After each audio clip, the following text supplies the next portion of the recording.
एक तरफ धनंजय मुंडे इकडे तिकडे व्हिडिओ बनवत आहे, आपली प्रसिद्धीसाठी लोकांना झुटे आश्वासन देत आहे की मी 2 लाख रुपये मुलगीची शादीसाठी देणार आहे, हे ते तुम्ही काळजी करू नका हा. आणि दुसरीकडे मला आज सकाळी फोन आला एक परलीच्या व्यक्तीच्या. त्यांनी मला सांगितलं की करुणाताई आम्हाला राशन भेटत नाही, आमच्या पूर्ण गावाला राशन देत नाही.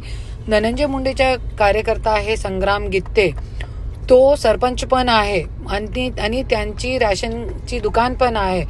धनंजय मुंडेचा कार्यकर्ता आहे आणि आम्हाला राशन सुद्धा सरकारी राशन जे त्यांच्या हक्काचं आहे ते देत नाही.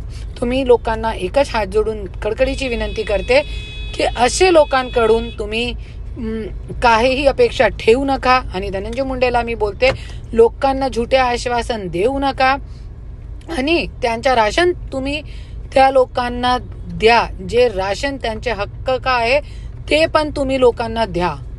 आणि लोकांना मी बोलते की हे धनंजय मुंडे फक्त आपली स्वतःची प्रसिद्धीसाठी लोकांमध्ये हे विचार निर्माण करण्यासाठी की मी किती चांगला आहे, माझं काम किती चांगला आहे, मी किती चांगला माणूस आहे.